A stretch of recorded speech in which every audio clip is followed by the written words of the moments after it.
bukan penipuan, kelalaian pelanggaran SOP. Jadi adanya SOP yang tidak dijalankan oleh Bank BRI sehingga menimbulkan kerugian di sisi saya.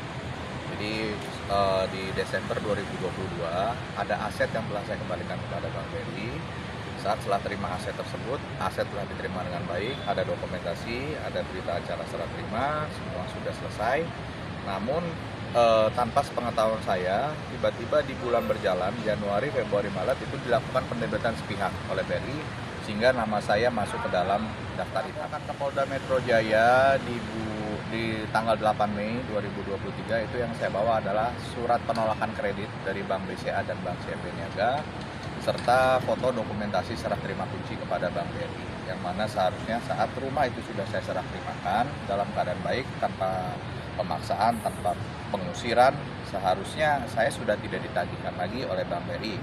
Namun Bank BRI dalam hal ini tidak menyampaikan SOP maupun prosedur-prosedur yang seharusnya dilakukan dalam perbankan, yaitu tentang pemberian surat peringatan 1, 2, 3 yang ternyata tidak pernah sampai kepada. Dalam hal ini saya sangat-sangat dirugikan, nama baik saya di seluruh perbankan di seluruh Indonesia dirugikan, terblokir, terblacklist secara sistem, yang mana kesalahan itu bukan karena kesalahan yang saya buat dengan sengaja, tapi diduga karena kelalaian dalam BRI dalam menjalankan SOP tidak dijalankan, tentang penjelasan bahwa wajib adanya surat peringatan 1, 2, 3 disertai tanda terima, tidak adanya penjelasan bahwa rumah kalau mau dilelang harus 5 kali gagal bayar, itu semua tidak dijelaskan di awal.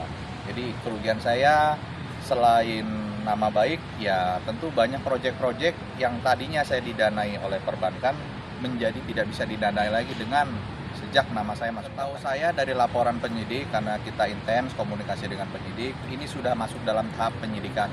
Telah ditemukan 2 bukti permulaan yang cukup, dan kemarin kalau nggak salah telah coba dilakukan gelar untuk naik tersangka, namun ada beberapa temuan dari pengawas penyidik, yaitu wajib dilengkapi dilampirkan SOP dari Bank BRI, juga pemeriksaan dari OJK. Setahu saya mungkin saat ini kemarin terakhir SOP BRI telah didapat dari pihak Bank BRI, dan sekarang lagi mau memintai keterangan pihak OJK. Dalam hal ini sebagai saya melihat di sini ada upaya BRI untuk menghambat, untuk menghalangi penyidikan.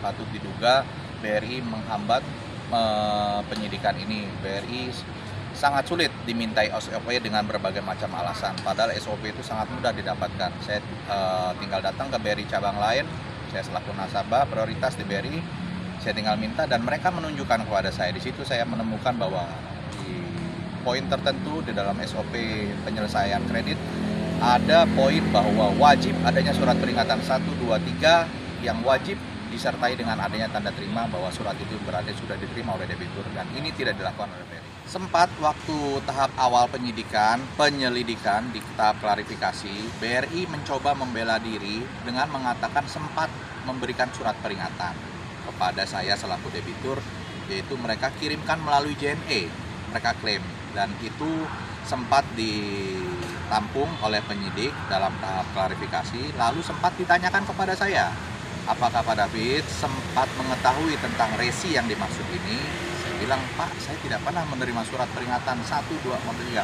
dan saya tidak mengetahui tentang resi ini. Mungkin Pak penyidik, saya sampaikan, sekarang zaman sudah online, JNE bisa dingecekkan melakukan secara online melalui tracking JNE, dan saat itu penyidik pun melakukan pengecekan tracking by JNE online, dan nomor tersebut tidak ditemukan, alias fiktif, alias JNE resi palsu. Nah, setelah diketahui bahwa itu resi itu JNE palsu, akhirnya penyidik mungkin punya keyakinan dengan alat bukti lain yang cukup dilakukan tahap penyidikan. Dan di tahap penyidikan Bank BRI merubah klarifikasi yang sempat mereka nyampaikan bahwa mereka pernah mengirimkan melalui JNE dengan resi palsu tersebut, mereka rubah menjadi keterangan bahwa dikirimkan oleh marketing, diantar oleh supir. Lalu penyidik pun setahu saya kemarin bercerita sempat ditanyakan bahwa oke, kalau ibu merasa mengirim, mana tanda terima yang ditandatangani oleh penerima di rumah debitur? Alasan mereka tidak sempat membuat tanda terima ataupun meminta tanda terima karena buru-buru Jadi menurut saya ini sudah tidak masuk akal sama sekali, karena Januari, Februari, Maret surat peringatan 1, 2, 3 mereka klaim akhirnya mereka antar ke rumah dengan supir, tidak adanya tanda terima. Bisa dikatakan saya punya kesimpulan dengan tidak ada tanda terima, surat tersebut sebenarnya tidak pernah dikirimkan.